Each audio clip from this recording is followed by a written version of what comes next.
cancer when he was only 20 years old. The years following, he underwent over 30 surgeries, many reconstructive surgeries. His book, At Face Value, My Triumph Over a Disfiguring Cancer, will motivate you, inspire you, and move you. Please welcome Terry Healy. Thank you so much for coming in and joining us. Thanks for having me. I read your book. It is wonderful, and I know a lot of it is about overcoming and surviving cancer. Yep. But there was a lot of moments in the book that I thought everyone could relate to. I mean, maybe have gone through similar situations. Yeah. Is that what you had in mind when you wrote the book? Yeah, I think I did write it with that in mind, to try to provide something that would inspire other people with any kind of crisis that they were dealing with in their lives. Hopefully give them some nuggets and some ideas of things that help me that might be able to help them. So can you tell us a little bit of background of the diagnosis when you were 20 years old? You're a Bay Area native. Yep. Right? You went to UC Berkeley. Yep, I was at UC Berkeley, and there was this bump pushing against the right side of my nose. It kind of flared out my nostril, and finally went to the doctor, and it took a while before they actually diagnosed it correctly, but I finally got the diagnosis. It was a really rare form called a fibrosarcoma. Okay. So sarcomas are only about 0.5% of all cancers, and then mine was a subclass of that. So. Right, because usually that form of cancer, I read in your book, is found not in your neck or your face. It's in other parts like the bones.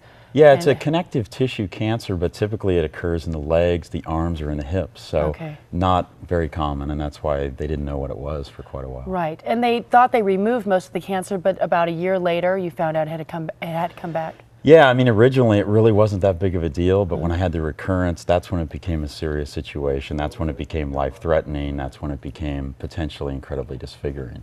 So what happened after that? You had to go through so many surgeries, basically, to try to reconstruct your face. What was that like, going through all those surgeries, one right after the other? Well, it was incredible. I mean, it just seemed like it was constant. And the thing about it was I wanted to do this because I looked so much like the Elephant Man. That's the way I felt, that as fast and as quick as I could have another procedure, I wanted to do it.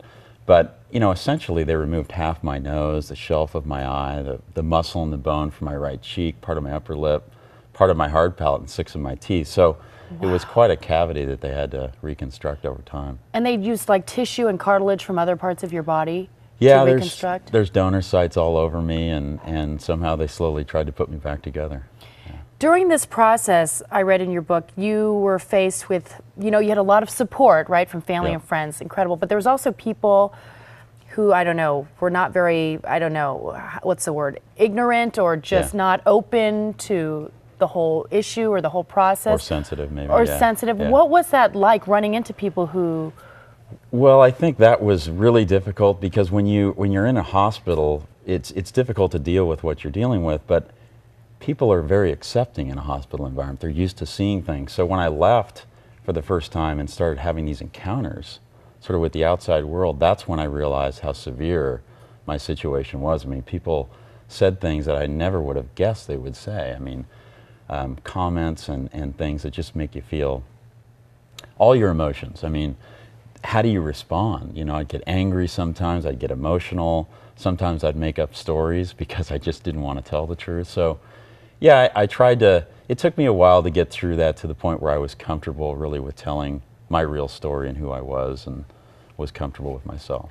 At first you said you hid yourself in your work a lot. That was kind of like your excuse. No, I can't go out, or I can't do this because I'm at work. Yeah. Did you do that a lot? I used that as a big excuse. I really didn't want to, all my friends, you know, I was in my early 20s, so everybody was in that mode of going out at night, going to parties, going to bars, and everybody thinks at that age, you think age and appearance, that's the only thing that matters. Yeah, in college. And that's what it was. It was all about appearances in those situations. I felt like everybody was looking at me, and so I just steered away from it and made work my primary excuse for everything. But there was one moment where things changed for you, where you started to look at things differently. Yep. Like where this cancer wasn't just like overtaking you, but you started to overtake what was going on with you. Tell us about that moment.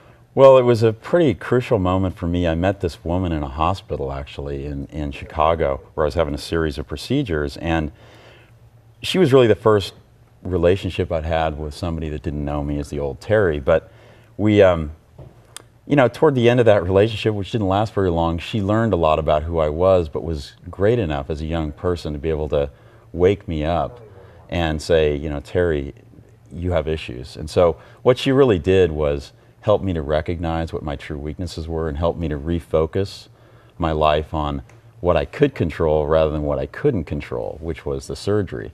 So I didn't realize that I had an insecurity, that there were certain ways that I had to go about healing that, because fixing my face was not something I could necessarily control.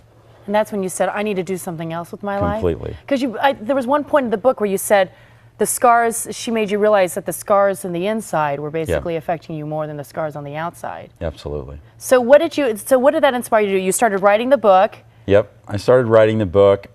First of all, it was a natural reaction. Obviously, I was devastated by that, but fortunately, I was somebody that was very open and alert and tried to think about what is the positive I can get out of this. And so I started going to support groups, and that was really helpful because right away I realized that other cancer patients were really inspired by the story, right, because they were concerned about other physical issues like losing their hair. Right. And so, it was a real wake-up call, but all of those types of things really helped me slowly but surely to start to feel better about who I was. Let's talk about like your main point that you want to make in this book. You're now a speaker, right? You speak professionally, kind of like a motivational speaker. Mm-hmm. We have video of you here.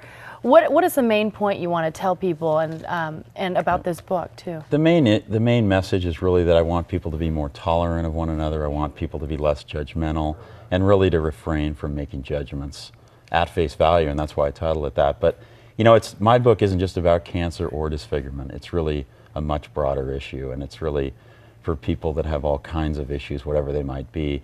But for all of us to try to think about the internal, rather than the external fabric that makes up who we are. Right, because there's a lot of discrimination in the world, whether your race or what you do, or if you have an illness, things like that. Yep. And so we're happy to say you've been married to a new woman, Sue, and you guys live in the East Bay. We live in the East Bay. Yeah, we've been married just about 12 years, and she really was the greatest turning point because she really accepted me for who I was from the get-go, and that's never changed. Okay, Terry, thank you so much for coming on and sharing your story. I really appreciate it. Right. Well, if you want to find out more information about Terry or his book at face value, you can just go to our website. Thanks so much, Terry.